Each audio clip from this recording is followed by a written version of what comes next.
Welcome to Empire Building. I'm Wendy Papazan, and together with my 4 co-hosts, we bring you weekly unfiltered conversations about leadership, growing a big empire, and living on your own terms. I'm Kimber Levitt-Keaty. We are investors and wealth builders with over $75 million in combined net worth.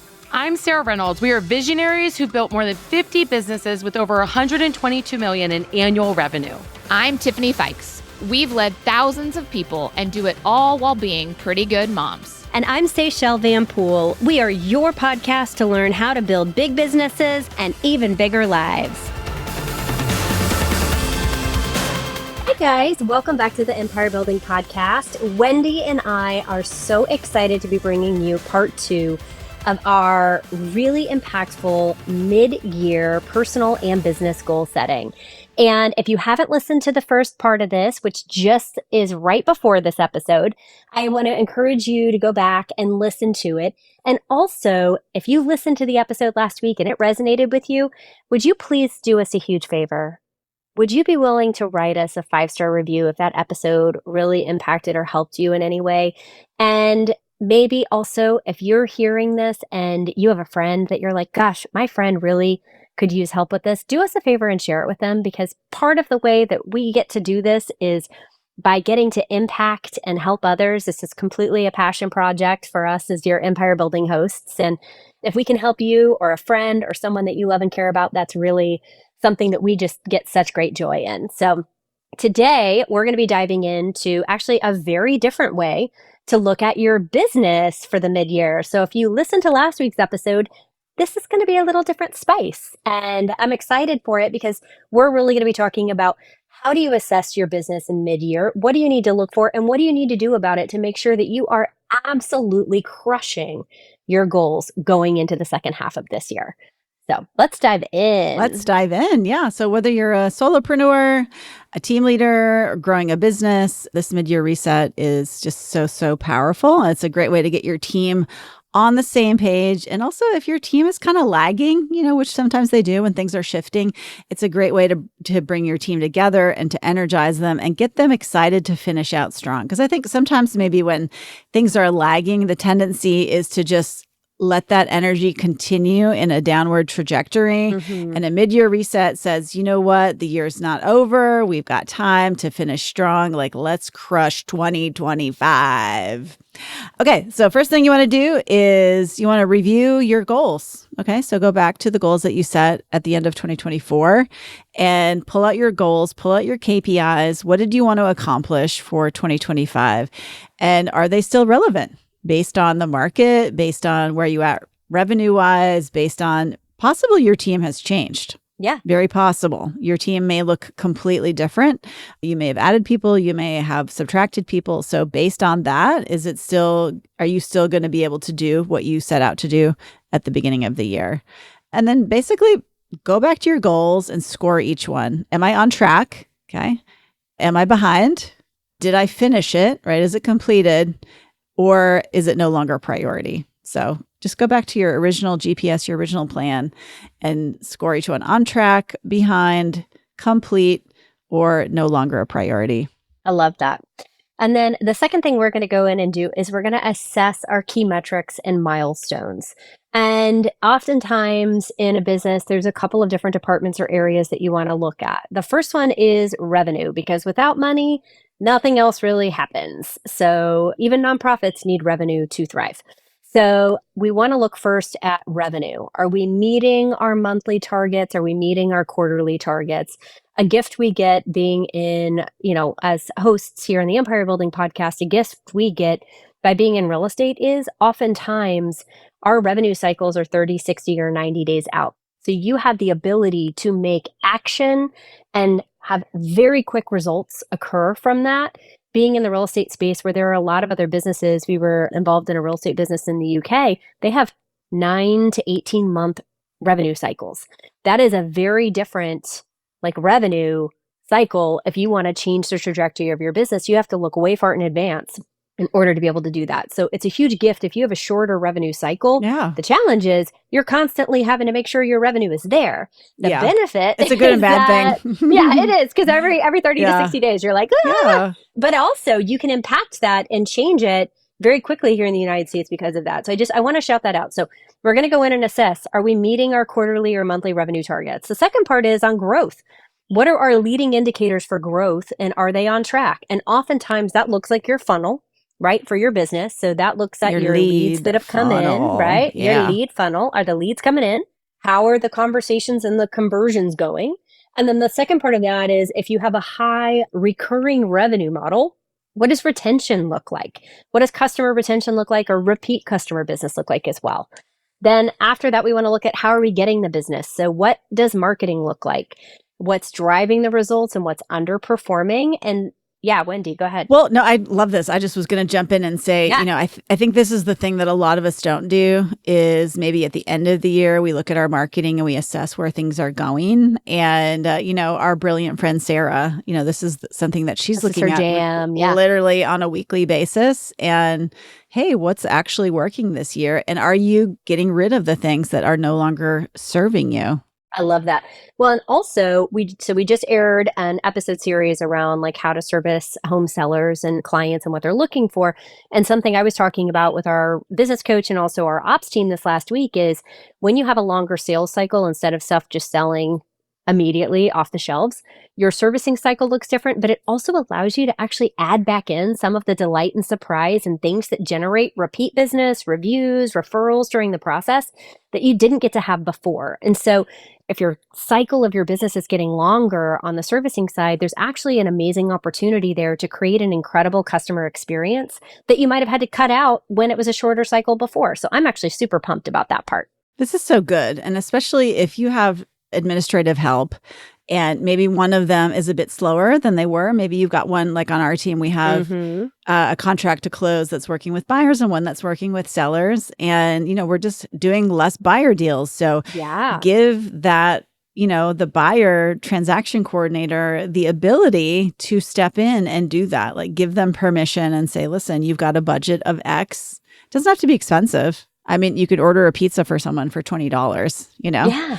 And that kind of surprise and delight, and just challenge that person like, hey, you know what, based on what you know about this person, what would totally amaze them? And then, if they've got the bandwidth to do that, plus you've given them permission, I mean, what's the ROI on a $25 pepperoni pizza? Oh, completely. I love that one. You and I both love the idea of delighting and surprising too. I think it's how you create a wow in the business. And so that's super awesome. And I love that the last part of this that we're looking at is the operations side.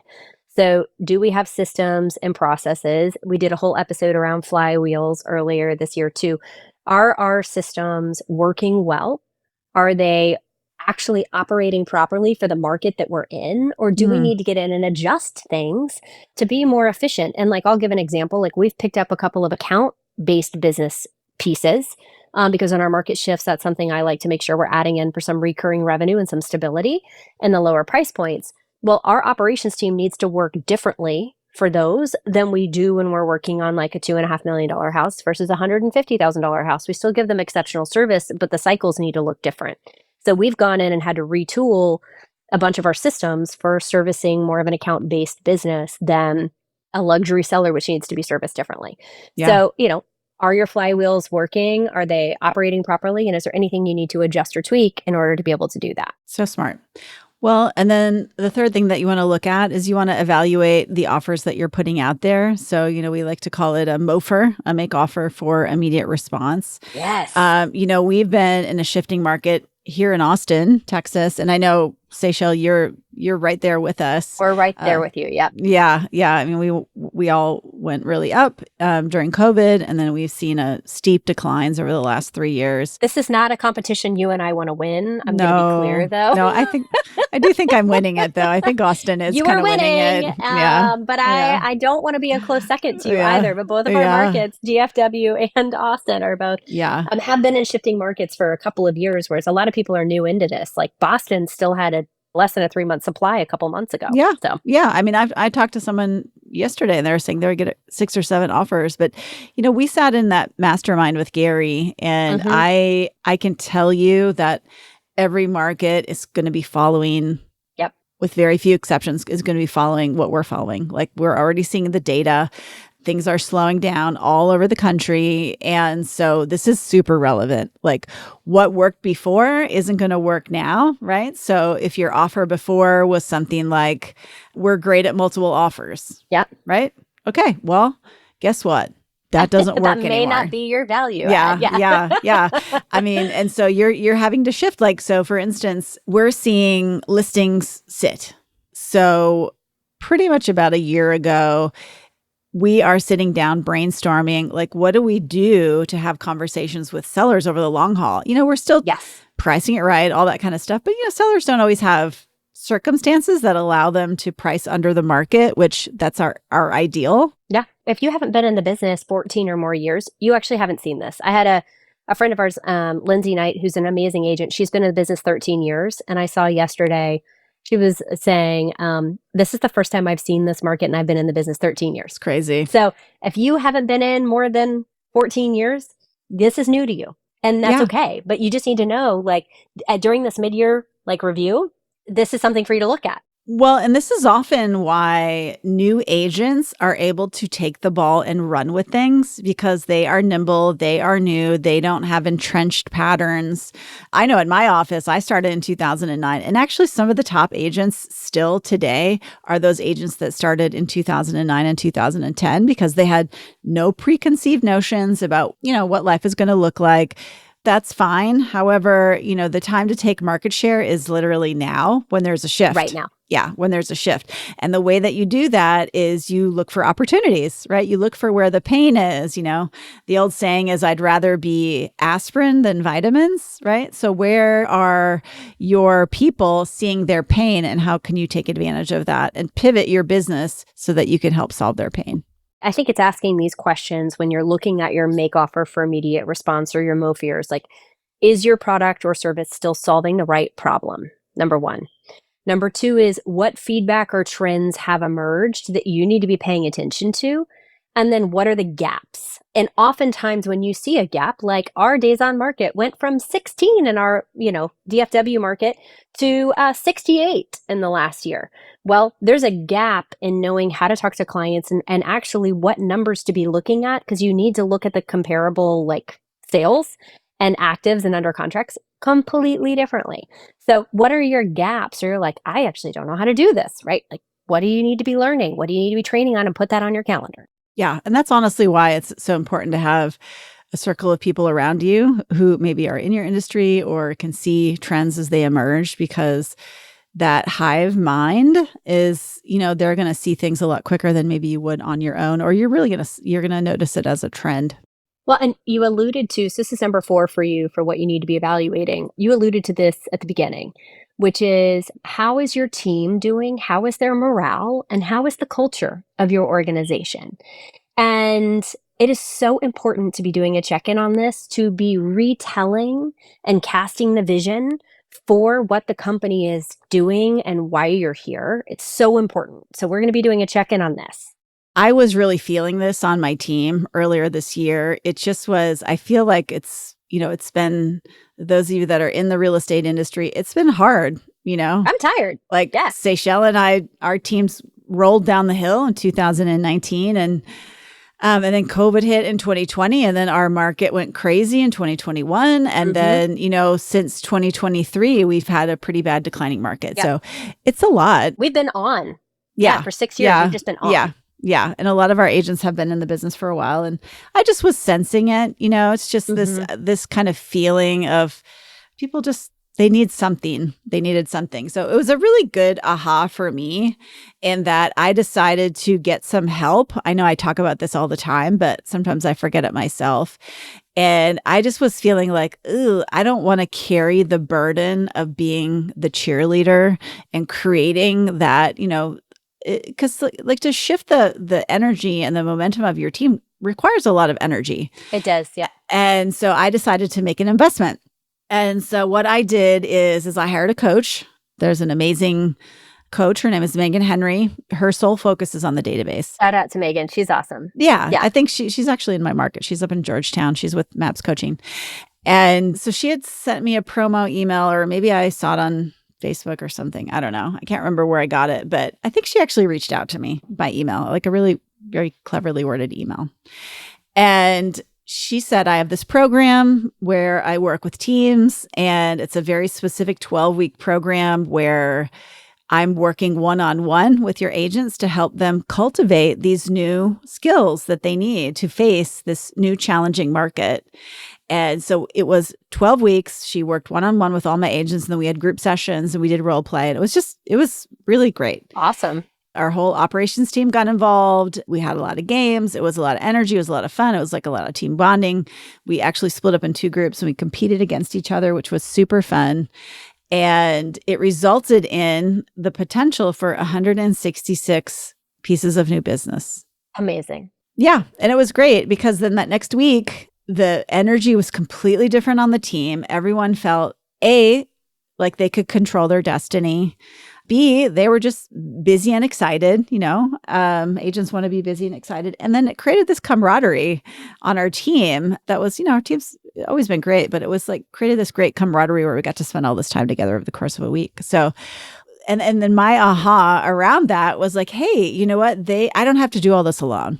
Like I can hire someone strategically to help me with some of these pieces of my business. And so it was just a good reminder for me. You know what? Others have lived before you. And I think that's a great example of utilizing somebody else's gift zone in order to be able to help bring energy in. There's 2 ways in which we've systemized some more fun on our team.